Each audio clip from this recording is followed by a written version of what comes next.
हाँ, तो देखिए बेटा, भूगोल एक समाकरण विषय के रूप में, किस रूप में?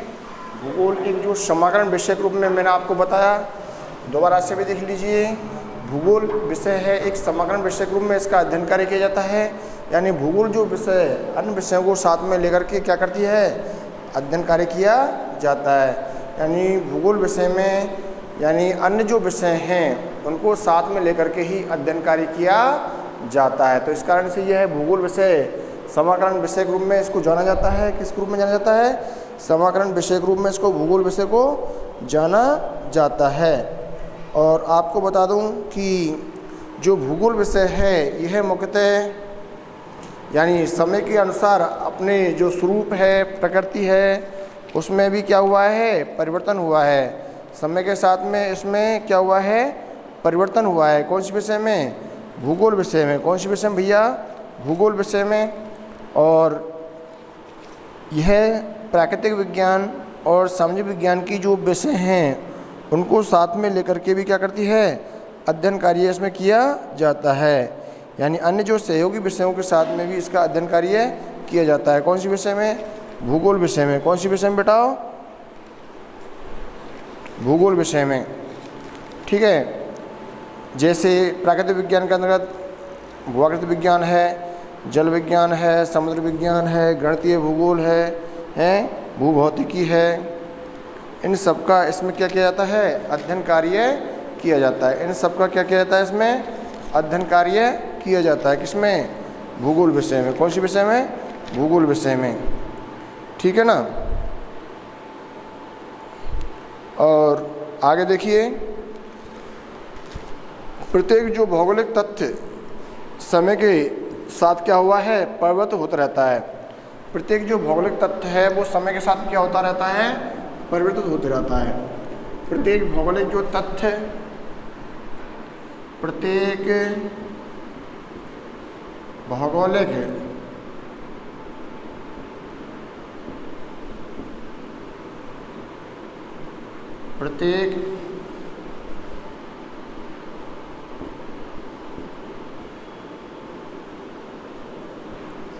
भौगोलिक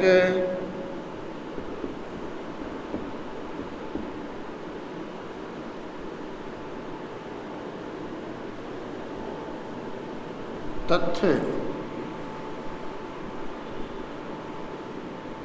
समय के साथ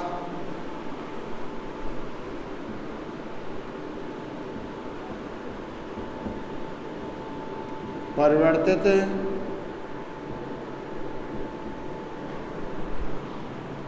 होता रहता है। जो प्रत्येक भौगोलिक तत्व है वह समय के साथ में क्या होता रहता है? परिवर्तित होता रहता है। जो भूआकृति, जो भूदृश्य आपको दिखाई देते हैं वो समय के साथ में परिवर्तित होते रहते हैं। वो समय के साथ में क्या होते रहते हैं? परिवर्तित होते रहते हैं। वो स्थिर नहीं रह सकते। उनमें समय के साथ में क्या होता है? परिवर्तन होता है। उनमें समय के साथ में क्या होता है बहन भैया? परिवर्तन होता है। देख लो आप, जो भी यानी भूआकृतियाँ हैं, पर्वत, पठार, मैदान, नदियाँ, घाटियाँ, तो उनके स्वरूप में परिवर्तन दिखाई देता है। लेकिन वो परिवर्तन जो दिखाई देता है वो एक लंबी समय अवधि के उपरांत दिखाई देता है। अपन को हाल फिलहाल में तो वो परिवर्तन तो कुछ क्षेत्रों में दिखाई देता है, बाढ़, भूकंप, सुनामी, चक्रवात के कारण।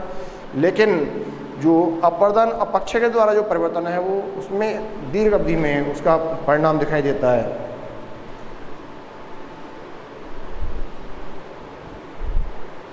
और समय के परिप्रेक्ष्य में उनकी क्या की जा सकती है? व्याख्या।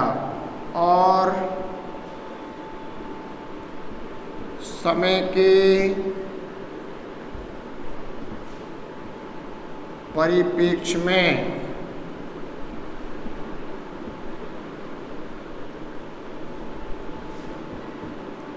उनकी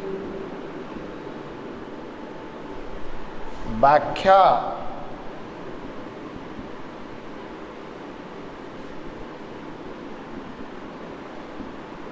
की जा सकती है।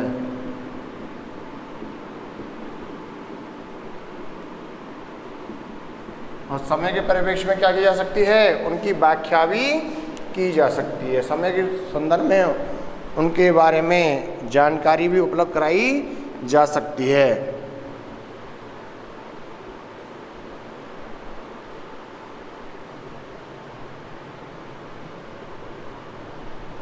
भू-आकृति है, देखो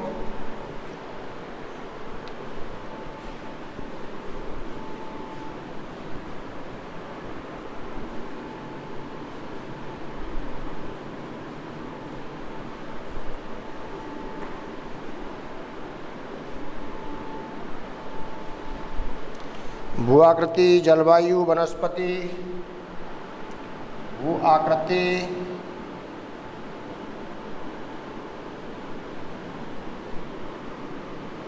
जलवायु,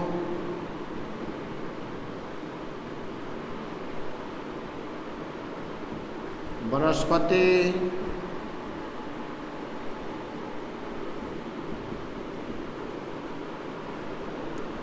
भू-आकृति, जलवायु, वनस्पति, आर्थिक क्रियाएं,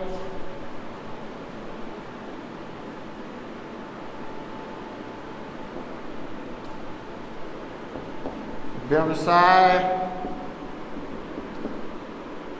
कौन सा बेटा, आर्थिक क्रियाएं, व्यवसाय है, एवं सांस्कृतिक विकास ने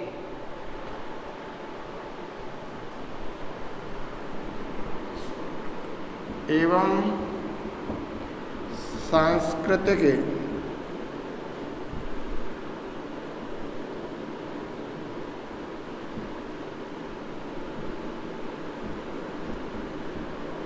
विकास ने, सांस्कृतिक विकास ने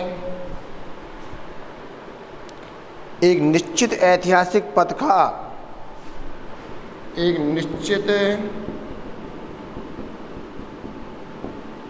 ऐतिहासिक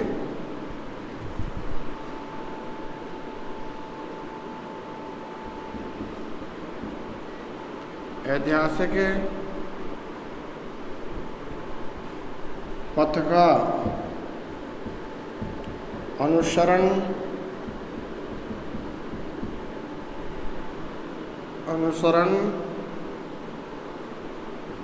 किया है।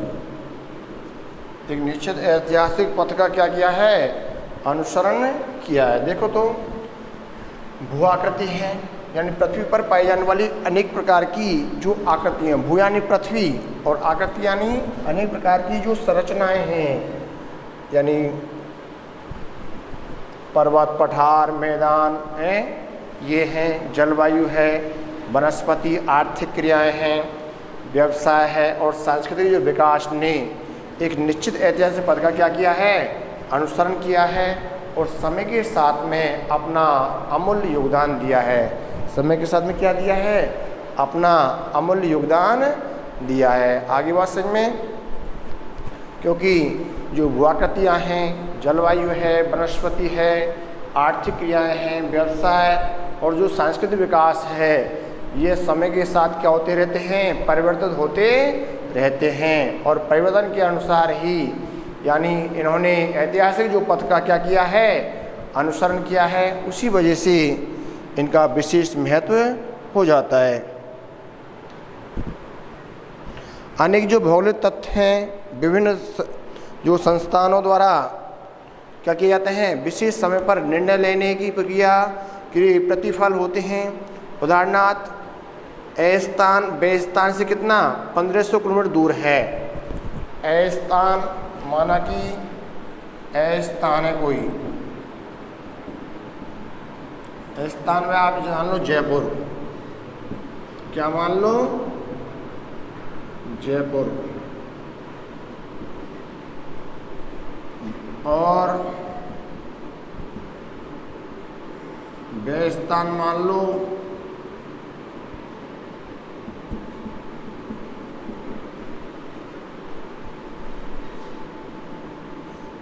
बंगलौर,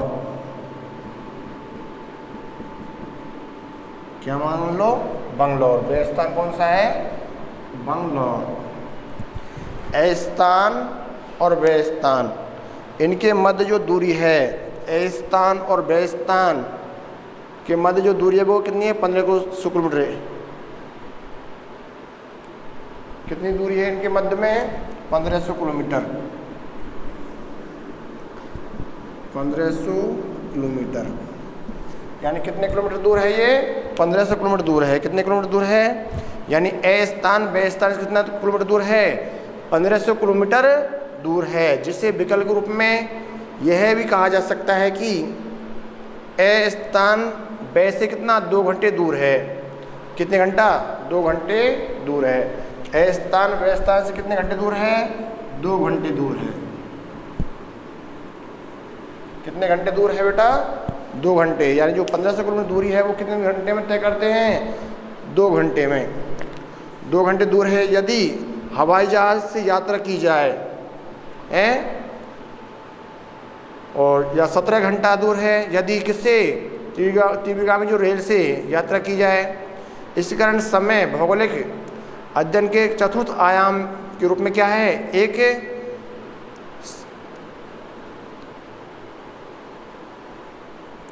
समाकन जो भाग कहा जाता है।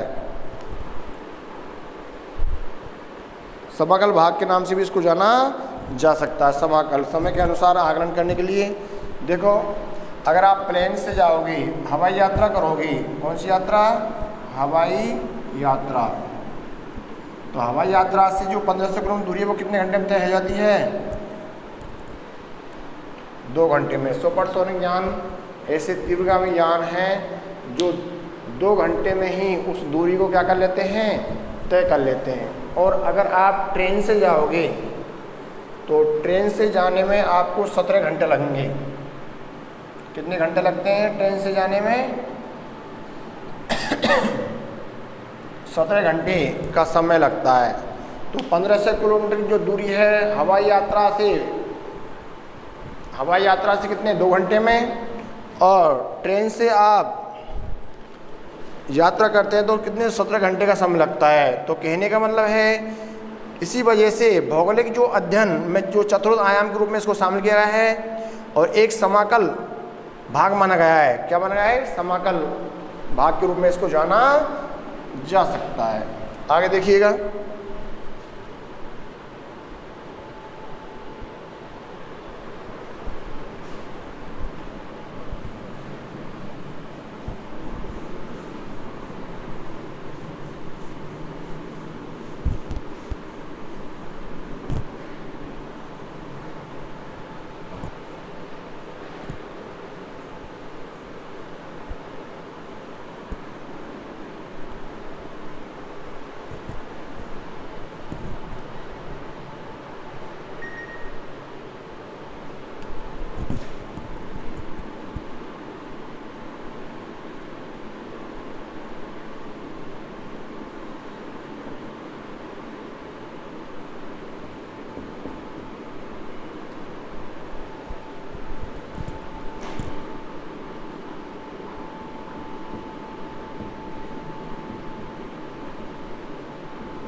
भौतिक भूगोल एवं प्राकृतिक विज्ञान। कौन सी भूगोल? भौतिक भूगोल और जो प्राकृतिक विज्ञान है इसके मध्य जो संबंध देखो। भौतिक भूगोल और प्राकृतिक विज्ञान के मध्य अंतरापृष्ठ संबंध परिलक्षित होता है। जो भौतिक भूगोल है और प्राकृतिक जो विज्ञान है उसके मध्य जो संबंध है बहुत ही घनिष्ठ है। कैसा संबंध है भैया? घनिष्ठतम संबंध है। किसके संदर्भ में? भौतिक भूगोल और प्राकृतिक विज्ञान के संदर्भ में। क्योंकि भौतिक भूगोल में प्राकृतिक जो विज्ञान की विषयों का ही अध्ययन कार्य किया जाता है। जो भौतिक भूगोल जो विषय है उसमें जो प्राकृतिक विज्ञान की जो सहयोगी विषय हैं, प्राकृतिक विज्ञान की जो विषय हैं उनका एक विस्तृत तरीका से क्या किया जाता है? अध्ययन कार्य किया जाता है। कौन सी विषय में? भौतिक भूगोल में। कौन सी विषय भैया? भौतिक भूगोल में। आपको मैं बता दूं कि जो भौतिक भूगोल में प्राकृतिक विज्ञान के अंतर्गत यानी समुद्र विज्ञान है, जलवायु विज्ञान है, जल विज्ञान है, चिकित्सा विज्ञान है, इन सब का क्या किया जाता है? अध्ययन किया जाता है। क्या किया जाता है भैया? अध्ययन किया जाता है। किस किस का? भूआकृति विज्ञान है, जल विज्ञान है, समुद्र विज्ञान है, पारिस्थितिक विज्ञान है, मृदा भूगोल है, जैव भूगोल, इन और उसके बाद में जैव भूगोल की उपशाखा है जंतु और पादप भूगोल, इन सब का क्या किया जाता है? अध्ययन कार्य किया जाता है। कहने का मतलब यहाँ पर यह है मेरे बेटा कि जो भौतिक भूगोल है, भौतिक भूगोल में प्राकृतिक विज्ञान की जो विषय हैं उनका अध्ययन कार्य किया जाता है, और ये भौतिक जो भूगोल है प्राकृतिक विज्ञान की जो अन्य सहयोगी विषय हैं उनसे अंतरापृष्ठ एक ऐसे घनिष्ठ रूप से जुड़े हुए हैं कि उनको अलग नहीं किया जा सकता है। माना कि भूआकृति विज्ञान है, जल विज्ञान है। अब भौतिक भूगोल में जल विज्ञान के अंदर सागर, महासागर, नदियाँ, झीलें, उनमें लवणता कितनी पाई जाती है, तापमान कितना पाया जाता है, इन सब के बारे में अध्ययन किया जाता है। जलवायु है, वायुमंडल जो दशाएँ हैं, ताप, दाब, घनत्व, इन सब के बारे में, और जो मौसम में जो परिवर्तन हो रहा है कैसे हो रहा है, उन सब के बारे में जो अध्ययन करते हैं वो कौन सी भूगोल में करते हैं? भौतिक भूगोल में किया जाता है। किस में किया जाता है? भौतिक भूगोल में। मिट्टी के कितने प्रकार हैं? मृदा भूगोल। तो मिट्टी के कितने प्रकार हैं? मृदा के संदर्भ में जो जानकारी प्राप्त करने वाले होते हैं उन्हें क्या कहते हैं? पेडालॉजी हैं। मृदा विज्ञान क्या बोलते हैं? पेडालॉजी। और मृदा वैज्ञानिक को क्या कहते हैं? पेडालॉजिस्ट के नाम से जाना जाता है। किसके नाम से जाना जाता है? पेडालॉजिस्ट के नाम से। तो मृदा संबंधी जो जानकारी है वो भौतिक भूगोल में की जाती है। किस में की जाती है? भौतिक भूगोल में की जाती है। ऐसे ही पारिस्थितिक भूगोल है, इकोलॉजी सिस्टम है। तो पारिस्थितिक जो भूगोल है, जो विभिन्न जीव जंतु हैं, वनस्पति जात है, उनके संबंध में जो सामंजस्य है उनके बारे में भी जो अध्ययन कार्य करते हैं किस में करते हैं? भौतिक भूगोल में करते हैं। किस में करते हैं? भौतिक भूगोल में उसका अध्ययन कार्य किया जाता है। ठीक है ना। ऐसे ही आपको बता दूं कि चिकित्सा भूगोल है, कौन सी भूगोल? चिकित्सा भूगोल है, चिकित्सा विज्ञान, इसका अध्ययन। जैव भूगोल है, जैव भूगोल के अंतर्गत यानी जैव भूगोल की दो शाखाएं, उपशाखाएं हैं। जैव भूगोल को दो भागों में बांटा गया है। एक तो पादप भूगोल,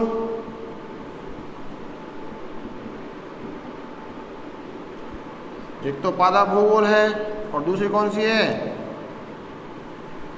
जंतु भूगोल। कौन सी भूगोल भैया?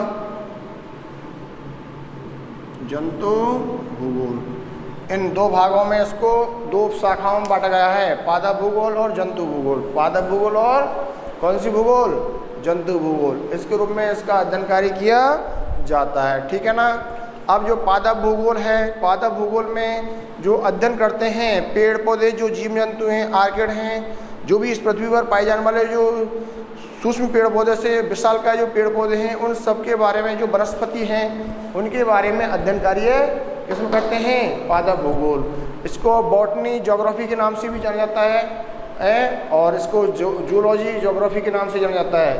तो इसमें जो जीव जंतु हैं, इस पृथ्वी पर पाए जाने वाले जो जीव जंतु हैं, उनकी जो क्रियाकलाप हैं, वो किस क्षेत्र में रहते हैं, कैसा उनका आवास क्षेत्र है, उन सब के बारे में जो अध्ययन कार्य करते हैं वो किस में करते हैं? जंतु भूगोल। तो जैव भूगोल भी किस में आती है? भौतिक भूगोल की उपशाखाओं के अंतर्गत आती है। तो इनका एक घनिष्ठ संबंध के रूप में क्या किया जाता है? अध्ययन कार्य किया जाता है। क्योंकि जो भूगोल विषय का जो डिवाइडेशन हुआ था वो कब हुआ था? भूगोल विषय का जो डिवाइडेशन हुआ था मेरे बेटा 18वीं शताब्दी में हुआ। 18वीं शताब्दी में कब हो गया था? 18वीं शताब्दी में विभाजन कब हो गया था? 18वीं शताब्दी में भूगोल विषय का क्या हो गया? विभाजन हो गया भाई।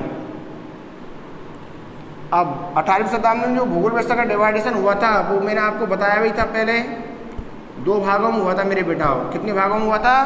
दो भाग। अब वो दो भाग कौन से हैं? एक तो भौतिक भूगोल हो गया, भौतिक भूगोल, और ये कौन सी है? मानव भूगोल। कौन सी भूगोल? भौतिक भूगोल और मानव भूगोल। अब जो भौतिक भूगोल है इसकी मैंने डेफिनेशन आपको उस दिन पहले बताई होगी, जो शुरुआत में वीडियो चलाई मैंने उस समय। तो भौतिक भूगोल में भौतिक पर्यावरण का अध्ययन किया जाता है, प्राकृतिक जो स्वरूप हैं उनका क्या किया जाता है? अध्ययन कार्य किया जाता है, समझ गए। और भौतिक भूगोल के पिता भी मैंने आपको बताए थे उस समय, क्या थे? पोसिडोनियस। कौन थे? पोसिडोनियस। उनकी प्रसिद्ध पुस्तक का नाम क्या है? The ocean. क्या? The ocean. ऐसे ही मानव भूगोल है, मानव भूगोल के बारे में बताया था। मानव भूगोल में मानवीय क्रियाकलाप और ये भौतिक पर्यावरण के मध्य यानी परस्पर अध्ययन कार्य किया जाता है। मानव भूगोल के पिता मैंने आपको उस दिन बताए थे, कौन थे? Friedrich Ratzel. कौन है? Friedrich Ratzel. और उनकी प्रसिद्ध पुस्तक का नाम क्या था? एंथ्रोपोजियोग्राफी। कौन सी थी भैया? एंथ्रोपोजियोग्राफी। और ये कहाँ के निवासी थे? जर्मनी के निवासी थे। आगे बात समझ में। तो कहने का मतलब है भौतिक भूगोल को फिर इसका डिवाइडेशन हो गया। ये इसकी उपशाखाएं, ये इसकी शाखाएं, दो शाखाएं हैं ये इसकी। क्या है? शाखा। कितनी शाखाओं में बांटा गया इसका? 2 शाखाओं में। फिर इसकी क्या हो गई? उपशाखाएं हो गई। इनकी क्या हो गई? उपशाखाएं। शाखाओं की भी क्या हो गई? उपशाखाएं।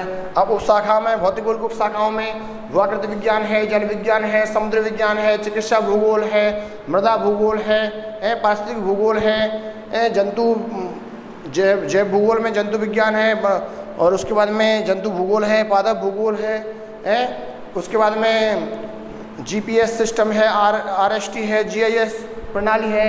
ये सब किस में आते हैं? भौतिक भूगोल के अंतर्गत शामिल किया जाता है। इनको किसके अंदर शामिल किया जाता है मेरे बहन भैया? भौतिक भूगोल के अंतर्गत इनको शामिल किया जाता है। किसके अंदर शामिल करते हैं इनको? भौतिक भूगोल के अंतर्गत इनको शामिल किया जाता है। क्लियर बात हो गई दिमाग में? तो इस वजह से जो भौतिक भूगोल का जो संबंध है वो प्राकृतिक विज्ञान से एक घनिष्ठ रूप से है। भौतिक भूगोल का जो अध्ययन करेंगे तो प्राकृतिक विज्ञान की जो सहयोगी विषय हैं इनको साथ में लेकर के ही अध्ययन कार्य किया जाता है। अन्यथा इनको साथ में अब अध्ययन कार्य नहीं किया तो भौतिक भूगोल का जो ज्ञान है वो क्या हो जाएगा? अधूरा रह जाएगा। क्या रह जाएगा भैया? अधूरा रह जाएगा। इस वजह से जो भौतिक भूगोल है उसका जो अध्ययन कार्य करेंगे तो भौतिक भूगोल की जो उपशाखाएं हैं उनको भी साथ में लेकर के क्या करते हैं? अध्ययन कार्य करते हैं। यहाँ तक कोई दिक्कत नहीं आई होगी आपको। अगला देखो, भूगोल का सामाजिक विज्ञान के साथ संबंध। अब जो भूगोल है उसका सामाजिक विज्ञान के साथ कैसे संबंध है इसके बारे में देखिएगा। भूगोल का सामाजिक विज्ञान के साथ संबंध।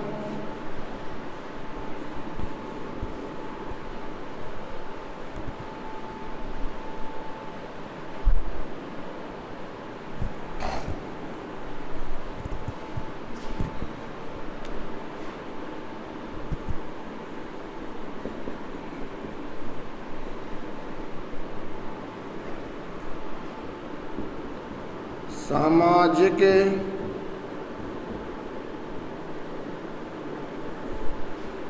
विज्ञान के साथ संबंध।